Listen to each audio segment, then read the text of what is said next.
Orlando's shown that they've started off very well and very strong.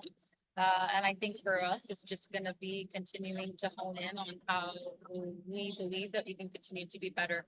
I am very proud of the group and how we started. That being said, as I continue to say, our progress and how it continues to head in a positive direction is very important for us. So I think it's going to come down to, obviously, we've just recently played them, what we feel like we did well against them, what we feel like we can improve on against them, who their key players are, what their key tendencies are, but massively focusing on what we believe we could take advantage of in the game as any game. It's just a little bit more fresh for us because we've recently played them. Questions?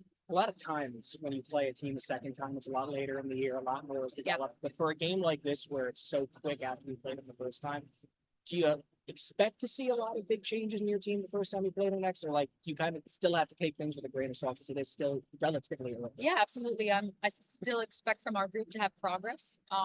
Like I said, and like I've been saying, it's going to take time for us to continue to build what we are trying to build. But I definitely think the group's bought in and it's headed in the right direction. And so for us, it's just going to be recollecting what we feel again that we've done well, and having an opportunity to play a team this close. Everything's pretty fresh on your mind. So analyzing their last few games that they've had, and obviously they have a match today, and seeing kind of any changes they may have in reference to their style or players. And again, just working hard this week on what we're going to look like on the weekend.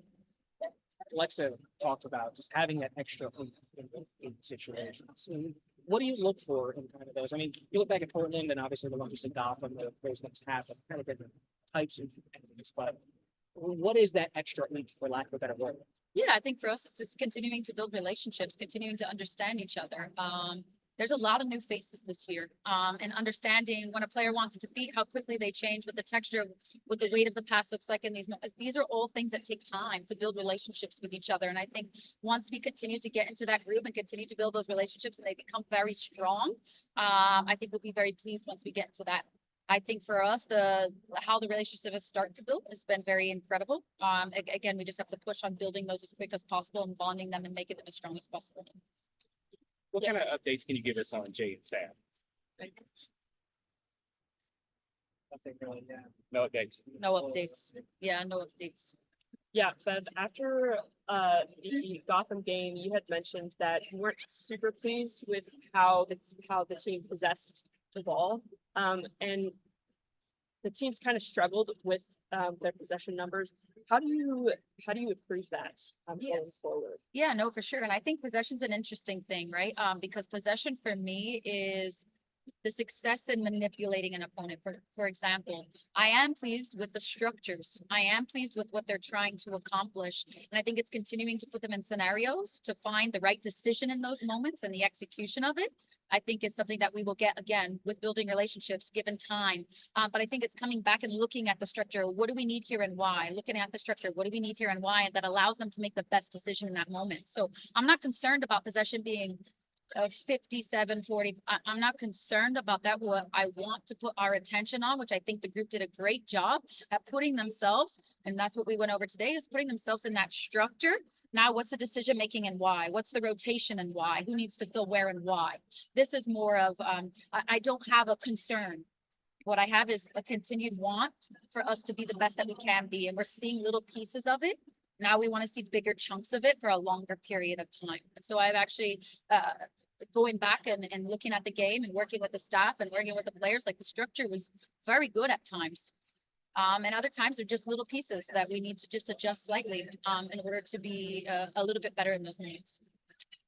The team played over 500 minutes and hasn't trailed yet this season. Is it something as a coach that you're anxious to see how they respond once they do have inevitably trail at some point? No, so I actually focus only on the other side. I think we've done a very good job at putting ourselves in positions to not be trailing. So if I look at that, I think it sends a different message, and I think it sends a different mindset. And for me, to ask the players to be brave, to ask all these things, these players are doing that. They're being brave. They're going into games. They're leading matches. And so for me, that's kind of where my attention is, and it's more of proud to be the only NWSL team, from my understanding, to be in such a position. You've talked about Emma and Rayla and how mature they are. They keep making the most of their minutes as subs. As a coach, and you've got some depth there, at what point do you maybe start them? I don't know, as rookies, and you have started them once, but they feel like they're ready for it. Yeah, absolutely. And I think they've come in and they've shown very well with their opportunities. They've come in and they've executed and showcased who they are. I've said it a million times. Like they don't look like rookies. They come in and they impact the game massively. There's always things individually with everybody across the board that we could continue to work on and improving certain pieces of their game, right? And for me, it always comes down to several factors as to why that would occur. And that's something between the coaching staff and myself. We continue to assess very avidly of when that time is and why. And so there's so many pieces that go into the selections, but they are massively taking advantage of their opportunities that they've been presented with. And that's such a joy for me as a coach to see, because that's a controllable for them. That last play from last game where I believe Katie was a collision. I can't remember who she collided with, but have you guys talked about that and who could have done what better in that situation? So I think it's just one of those, anytime in any sport and anything, you can always react, you can overanalyze. What about this? What if that? What if this? What if that? I think it's really important that we understand that some of the best in the business have things that happen. And for me, my responsibility is to reframe that as quickly as possible and to understand. I've said it a million times. What are the learnings? There's always going to be learnings. What are they? How do we address them? How do we get better from them? If we're perfect, it's a problem.